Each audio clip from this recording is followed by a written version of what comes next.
लगेगी आग तो कहीं घर आएंगे जद में, यहाँ सिर्फ मेरा मकान थोड़ी है। एमएलए महराज मलक पर पीएसए लगने के बाद आप लोग जानते हैं कि जम्मू कश्मीर के हालात किस तरीके से बिगड़ चुके हैं, जहां पर जनता, नौजवान यूथ, जो बच्चा बच्चा जो है वो रोडों पर है और महराज मलक की रिहाई की बात कर रहा है। और वो कह रहा है कि महराज मलक एक सच्चा ईमानदार था, जो हॉस्पिटल की बात कर रहा था, नौजवान यूथ की बात कर रहा था, स्कूल कॉलेजेस की बात कर रहा था।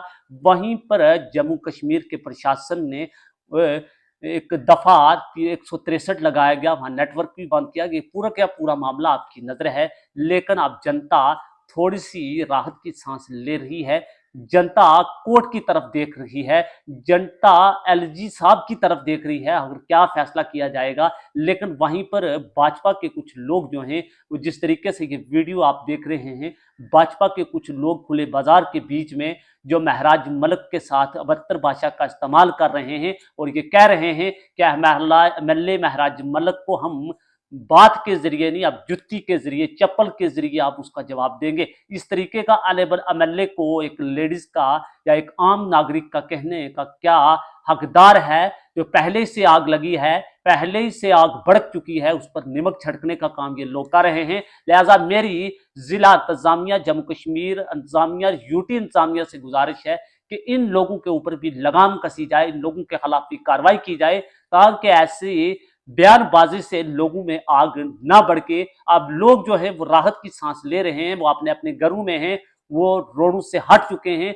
अब वो कोर्ट की तरफ देख रहे हैं कि क्या कोर्ट इंसाफ करेगा या एलजी साहब इंसाफ करेंगे या नहीं करेंगे। लेकिन अब दोबारा से आग भड़काने का काम ये भाजपा के कुछ लोग जो हैं वो कर रहे हैं। इनको भी, इनके ऊपर भी कार्रवाई की जाए ताकि ये आग दोबारा से ना बढ़ के और जम्मू कश्मीर का लॉ एंड ऑर्डर मेंटेन रहे, ताकि हालात खराब ना हो। मेरी फिर गुजारिश है जिला इंतजामिया से, यूटी एडमिनिस्ट्रेशन से कि इन लोगों के खिलाफ कार्रवाई की जाए ताकि इस तरीके की भाषा का इस्तेमाल ना करे। एक एमएलए के ऊपर टिप्पणी करनी वो गलत है और इन लोगों के खिलाफ कार्रवाई की जानी चाहिए या इन लोगों को पाबंद किया जाए कि ऐसे नमक छिड़कने का और ऐसे पेट्रोल डालकर आग लगाने का काम मत करें, न कि जम्मू कश्मीर के हालात और ज्यादा खराब हों। देखिए इस पूरी वीडियो में इस औरत का क्या कहना है। ऐसे एमएलए की हमारे डोडा को नहीं जरूरत है, ना हमें वो चाहिए। अगर उसकी भाषा में हमें जवाब देना है तो अब हम जवाब भाषा में नहीं, चप्पल के साथ देंगे। ऐसे एमएलए की हमें कोई जरूरत नहीं है, कहीं कि उन्हें अच्छी तरीके से डिटेन किया जाए अंदर। और ये जो भाषा का प्रयोग वो कर रहे हैं, जो अभद्र गालियां वो दे रहे हैं, उन गालियों के लिए उससे कड़ी से कड़ी सजा मिलनी चाहिए। पब्लिक रिप्रेजेंटेटिव की बात कर रहे हैं, पब्लिक की बात रखने वाले के ऊपर ही पीएसए लग जाएगा, क्या है? अगर पब्लिक का रिप्रेजेंटेटिव ही इतनी गलत अभद्र भाषा का प्रयोग करेगा, वो भी उस समय जबकि यहाँ पे डीसी सर जो है, जो डीसी सर सुबह से शाम तक लोगों की खिदमत कर रहे हैं, अगर एक डीसी यहाँ पे मतलब उसको अगर वो सेफ फील नहीं करे तो आम पब्लिक कहाँ से सेफ फील करेगी? वो भी सिर्फ उनसे जो यहाँ पे सिटिंग एमएलए हैं।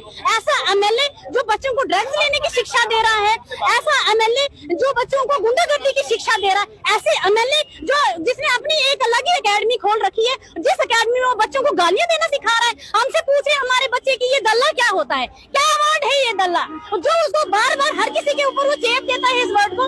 ऐसी ऐसी अभद्र भाषा जिसे हम रिपीट तक नहीं कर सकते हैं, उसका हम क्या करें? ऐसे एमएलए की हमारे डोडा को नहीं जरूरत है, ना हमें वो चाहिए। अगर उसकी भाषा में हमें जवाब देना है तो अब हम जवाब भाषा में नहीं, चप्पल के साथ देंगे। ऐसे एमएलए की हमें कोई जरूरत नहीं है, उसको वहाँ सड़ना चाहिए और उसको बाहर नहीं निकलना चाहिए। एक बात बताएं कि भाजपा पीएसए लगने के बाद क्यों बाहर आई? ये वाली बात जो है महराज मलिक पहले दिन से कर रहे हैं, आज तक ये धरना प्रदर्शन क्यों नहीं किया? देखिए, अगर पीएसए लगा आप आ गए जी, अगर आप ध्यान देंगे तो सुबह ही हमारी एक जो प्रेस कॉन्फ्रेंस है हमने महिला मोर्चा द्वारा रिलीज की गई है। आप टाइमिंग मैच कर लीजिए, उस टाइम का भी और इस टाइम का। भद्रवा से भी एक बात यह है कि आज ही क्यों, आज पीएसए लगा, आज ही सुबह पत्रकार वार्ता की, आज से पहले महिला मोर्चा कहा? महिला मोर्चा हमेशा उसके खिलाफ उतरी है सड़क पे। अगर आपने नहीं देखा है तो अपने न्यूज चैनल को खोल के देखिए। हर बार जब उसने बदतमीजी की है, हम उसके खिलाफ उतरे हैं सड़क पे। हर बार हमने उसके पुतले जलाने की बात की है, हर बार हमने उसको समझाया है अपने शब्दों में, पर हम उसकी तरफ बदतमीज नहीं है कि माँ बहनों पे उतर जाए। वो एक औरत जो घर पे बैठी हुई है, डीसी साहब की फैमिली, एक इनोसेंट फैमिली जिसे पता तक नहीं है कि बाहर क्या हो रहा है, वो उन लोगों का नाम लेके उनको पुकार के उनके ऊपर ऐसे ऐसे अभद्र भाषा कर रहा है, ये सही है? मैं आप मीडिया कर्मियों के द्वारा पूछना चाहती हूँ, क्या आज तक किसी भी एमएलए ने ऐसी भाषा का प्रयोग किया है? तो आज की ये बदतमीज इंसान वाहिद ऐसा इंसान है जिसने गालियों की एकेडमी खोल के रखी है, जो बच्चों को वहाँ पे गालियां सर्व कर रहा है, जो बच्चों को ड्रग्स लेने की शिक्षा दे रहा है और कह रहा है ड्रग्स लो, ड्रग्स लेने के बाद एनर्जी आती है। कहाँ है कि एनर्जी? आप लोग भी ड्रग्स ले रहे हो, इसका मतलब फिर तो आप वो एनर्जी जनरेट करके फिर ये आ रहे हो। हमें ऐसा कुछ नहीं, आप अपनी पब्लिक में अपनी जो भी हमारी प्रेस रिलीज हुई है उसको निकाल के देखिए। हमेशा महिला मोर्चा